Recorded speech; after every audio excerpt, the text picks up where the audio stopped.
আসসালামু আলাইকুম ওয়া প্রিয় ভিউয়ার্স, আজ আমরা জানতে চলেছি সামুদ জাতির ধ্বংসের প্রকৃত ইতিহাস। আজ আমরা জানতে চলেছি হযরত সালেহ আলাইহিস সালাতু ওয়াসসালাম এর সামুদ জাতির ধ্বংসের প্রকৃত ইতিহাস সম্পর্কে। তো কথা না বাড়িয়ে শুরু করছি আজকের এই টপিক নিয়ে আলোচনা। প্রিয় ভিউয়ার্স, সামুদ এক ইতিহাস প্রসিদ্ধ জাতির নাম। এই জাতি ছিল হযরত সালেহ আলাইহিস সালামের জাতি। তাদের পূর্বপুরুষ সামুদ এর নামানুসারে এ জাতির নামকরণ করা হয়েছে। সামুদের আরেক ভাই ছিল জুদায়েস। তারা উভয়ে আবির ইবনে ইরাম ইবনে সাম ইবনে নূহ এর পুত্র।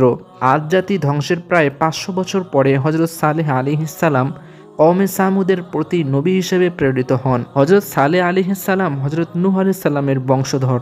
হযরত সালেহ থেকে নূহ আলাইহিস সালাম পর্যন্ত বংশ পরম্পরাটি এইরূপ বলে জানা যায় যে সালেহ ইবনে আবদ ইবনে মাসিহ ইবনে উবাইদ ইবনে হাজির ইবনে হামুদ ইবনে সাম ইবনে নূহ। কওমে আদ ও কওমে সামুদ একই দাদা ইরাম এর দুটি বংশধারার নাম। কওমে সামুদ আরবের উত্তম পশ্চিম এলাকায় বসবাস করত। এরা ছিল আরবে আরিবা আদি আরব সম্প্রদায়ের লোক। তাদের প্রধান শহরের নাম ছিল হিজর। হিজাজ ও তবুকের মধ্যবর্তী একটি স্থান হিজর, যা শাম দেশ অর্থাৎ সিরিয়ার অন্তর্ভুক্ত ছিল। বর্তমানে একে সাধারণভাবে মাদায়েনে সালেহ বলা হয়ে থাকে। তাবুক যুদ্ধে যাওয়ার সময় রাসূলুল্লাহ সাল্লাল্লাহু আলাইহি ওয়াসাল্লাম এই পথ দিয়ে অতিক্রম করেছিলেন। আদ জাতি ধ্বংসের পর সামুদ জাতি তাদের স্থলাভিষিক্ত হয়। তারাও আদ জাতির মতো শক্তিশালী ও বীর জাতি ছিল। তারা পাথর খোদাই ও স্থাপত্য বিদ্যায় খুবই পারদর্শী ছিল। সমতল ভূমিতে বিশালকায় অট্টালিকা নির্মাণ ছাড়াও পর্বতগাত্র খোদাই করে তার নানারূপ প্রকোষ্ঠ নির্মাণ করত। তাদের স্থাপত্যের নিদর্শনাবলী আজও বিদ্যমান রয়েছে। এগুলোর গায়ে ইরামি ও সামুদি বর্ণমালার শিলালিপি খোদিত রয়েছে। অভিশপ্ত অঞ্চল হওয়ার কারণে এলাকাটি আজও পরিত্যক্ত অবস্থায় রয়েছে। কেউ সেখানে বসবাস করে না। নবম হিজরিতে তাবুক যুদ্ধে যাওয়ার পথে মুসলিম বাহিনী হিজরে অবতরণ করলে রাসূলুল্লাহ সাল্লাল্লাহু আলাইহি ওয়াসাল্লাম তাদেরকে সেখানে প্রবেশ করতে নিষেধ করেন। অর্থবিত্ত আর শক্তিমত্তার কারণে সামুদ জাতি নিজেদের শ্রেষ্ঠ মনে করত। এরই মাঝে তারা নানা পাপাচারে লিপ্ত হয়ে গিয়েছিল। অথচ কওমে নূহের কঠিন শাস্তি ঘটনাবলী তখনও লোকমুখে আলোচিত হতো। আর কওমে আদ এর নিশ্চিহ্ন হওয়ার ঘটনা তো তাদের কাছে এক প্রকার টাটকা ঘটনাই ছিল। অথচ তাদের ভাইদের ধ্বংসস্তূপের উপরে বড় বড় বিলাসবহুল অট্টালিকা নির্মাণ করে ও বিত্ত বৈভবের মালিক হয়ে তারা পিছনের কথা ভুলে গিয়েছিল। এমনকি তারা আদ জাতির মতো অহংকারী কার্যকলাপ শুরু করে দিয়েছিল। তারা শিরিক ও মূর্তি পূজায় লিপ্ত হয়েছিল। এমতাবস্থায় তাদের হিদায়াতের জন্য তাদের এই বংশের মধ্যে হতে সালেহ আলাইহিস সালামকে আল্লাহ নবী মনোনীত করে পাঠালেন। তিনি তাদেরকে এক আল্লাহর ইবাদত করতে, তার সাথে কাউকে শরিক না করতে এবং মূর্তি পূজা ও শিরক বর্জনের নির্দেশ করেন। ফলে কিছু সংখ্যক লোক তার প্রতি ঈমান আনে, কিন্তু অধিকাংশ লোকই কুফরিতে লিপ্ত থাকে এবং কথায় কাজে তাকে কষ্ট দেয়। এমনকি এক পর্যায়ে তাকে হত্যা করতে উদ্যত হয়। পথ ভোলা জাতিকে হযরত সালেহ আলাইহিস সালাম সর্বপ্রথম তাওহীদের দাওয়াত দিলেন। তিনি তাদের মূর্তি পূজা সহ যাবতীয় শিরক ও কুসংস্কার ত্যাগ করে এক আল্লাহর ইবাদত ও তার প্রেরিত বিধানসমূহের প্রতি আনুগত্যের আহ্বান জানালেন। তিনি যৌবনকালে নবুয়ত প্রাপ্ত হন। তখন থেকে বার্ধক্যকাল অবধি তিনি স্বীয় কওমকে নিরন্তর দাওয়াত দিতে থাকেন। ঠিক কত বছর দাওয়াত দেন এ সম্পর্কে জানা যায়নি, তবে তিনি প্রায় 180 বছর হায়াত পান বলে জানা যায়। সেই হিসাবে একটা অনুমান করা যায় তিনি কত বছর তার কওমকে দাওয়াত দেন। কওমের দুর্বল শ্রেণীর লোকেরা তার উপরে ঈমান আনলেও শক্তিশালী ও নেতৃস্থানীয় লোকেরা তাকে অস্বীকার করে। ভিউয়ার্স, হযরত সালেহ আলাইহিস সালামের দাওয়াতের মূল বক্তব্য ছিল এইরূপ। তিনি তার সম্প্রদায়ের লোকদের আহ্বান করে বলতেন, হে আমার সম্প্রদায়, তোমরা আল্লাহর ইবাদত করো। তিনি ব্যতীত তোমাদের অন্য কোনো ইলাহ নেই। স্মরণ করো, আদ জাতির পর তিনি তোমাদের তাদের স্থলাভিষিক্ত করেছেন।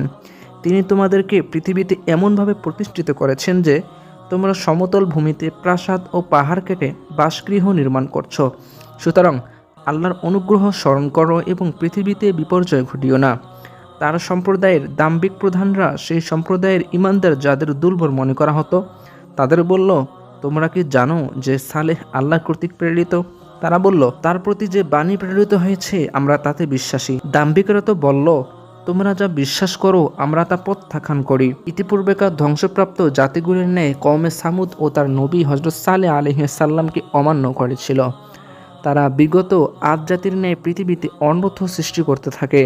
নবী তাদেরকে যতই দাওয়াত দিতে থাকেন তাদের অবাধ্যতা ততই সীমালঙ্ঘন করতে থাকে। তারা বলল, হে সালেহ, ইতিপূর্বে আপনি আমাদের কাছে আকাঙ্ক্ষিত ব্যক্তি ছিলেন। আপনি কি বাপদাদার আমল থেকে চলে আসা উপাস্যদের পূজা করা থেকে আমাদের নিষেধ করছেন?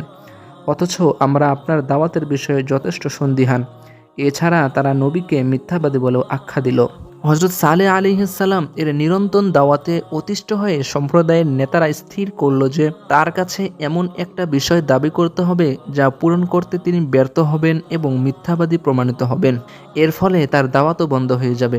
পরিকল্পনা অনুযায়ী তারা এসে তার নিকটে দাবি করল যে আপনি যদি আল্লাহর সত্যিকারের নবী হন তাহলে আমাদেরকে নিকটবর্তী কাতেবা পাহাড়ের ভিতর থেকে একটি 10 মাসের গর্ভবতী সবল ও স্বাস্থ্যবতী উটনী বের করে এনে দেখান। যদি তোমাদের দাবি পূরণ করা হয় তবে তোমরা আমার নবুয়তের প্রতি ও আমার দাওয়াতের প্রতি ঈমান আনবে কি? জেনে রেখো, উক্ত মুআজিজা বা অলৌকিক ঘটনা প্রদর্শনের পরেও যদি তোমরা ঈমান না আনো, এতে সবাই স্বীকৃত হলো ও উত্তম মর্মে অঙ্গীকার করল। তখন সালেহ আলাইহিসসালাম নামাজে দাঁড়িয়ে গেলেন এবং আল্লাহর নিকটে প্রার্থনা করলেন। আল্লাহ পাক তার দোয়াও কবুল করলেন। অল্প কিছুক্ষণের মধ্যেই পাহাড়ের গায়ে কম্পন দেখা দিল এবং একটি বিরাট প্রস্তর খণ্ড বিস্ফোরিত হয়ে তার ভিতর থেকে কওমের নেতাদের দাবির অনুরূপ একটি গর্ভবতী ও লাবণ্যবতী তরতাজা উটনী বেরিয়ে এলো। সালেহ আলাইহিসসালাম এর এই বিস্ময়কর মজেজা দেখে গোত্রের নেতাসহ তার সমর্থক লোকেরা সাথে সাথে মুসলমান হয়ে গেল। যারা ঈমান এনেছিল তাদের প্রধান ছিল জান্দা ইবনে আমর ইবনে মুহাব্বত ইবনে লবিদ ইবনে জৌয়াস। এ ছিল সামুদ সম্প্রদায়ের অন্যতম নেতা। সম্প্রদায়ের অবশিষ্ট শীর্ষস্থানীয় ব্যক্তিবর্গ ও ইসলাম গ্রহণে আগ্রহী হয়, কিন্তু 3 ব্যক্তি তাদেরকে তা থেকে বিরত রাখে। তারা হলো জাওয়াব ইবনে উমর ইবনে লবিদ ও খাব্বাব। এই দুইজন ছিল তাদের ধর্মগুরু এবং অপরজন রাবাব ইবনে সামআর জারমাস। জান্দা ইসলাম গ্রহণ করার পর আপন চাচাতো ভাই শিহাব ইবনে খলিফাকে ঈমান আনার জন্য আহ্বান জানায়। সেও ছিল সম্প্রদায়ের নেতৃস্থানীয় লোক এবং ইসলাম গ্রহণ করার জন্য সে উদ্যত হয়, কিন্তু এই ব্যক্তিরা তাকে বাধা দিলে সে তাদের দিকেই ঝুঁকে পড়ে। অবশিষ্ট আরও অনেকেই মুসলমান হওয়ার আগ্রহ প্রকাশ করে, কিন্তু প্রধান ধর্মনেতা ও অন্যান্য সমাজ নেতার বাধার কারণে হতে পারল না। তারা উল্টো বলল, আমরা তোমাকে ও তোমার সাথে যারা আছে তাদেরকে অকল্যাণকর প্রতীক মনে করি। হজরত সালেহ আলাইহিসসালাম কওমের নেতাদের এভাবে অঙ্গীকার ভঙ্গ করতে দেখে এবং পাল্টা তাকেই দায়ী করতে দেখে দারুণভাবে শঙ্কিত হলেন যে যে কোনো সময়ে এরা আল্লাহর গজবে ধ্বংস হয়ে যাবে। তিনি তাদেরকে সাবধান করে বললেন, দেখো, তোমাদের মঙ্গলামঙ্গল আল্লাহর নিকটে রয়েছে, বরং তোমরা এমন সম্প্রদায় যাদেরকে পরীক্ষা করা হচ্ছে। অতঃপর পয়গম্বর সুলভ দয়া প্রকাশ করে বললেন, এটি আল্লাহর উল্টোবি, তোমাদের জন্য নিদর্শন স্বরূপ। একে আল্লাহর জমিনে স্বাধীনভাবে চড়ে বেড়াতে দিবে। সাবধান, একে অসৎ উদ্দেশ্যে স্পর্শ করিও না। সেই উটনী যখন কুয়ার পানি পান করত সেদিন অন্য গবাদি পশুরা পানি পেত না।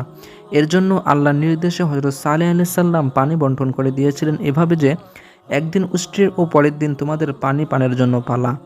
এটা আল্লাহ নির্ধারিত করেছিলেন। বস্তুত এটা ছিল তাদের জন্য সর্বশেষ পরীক্ষা।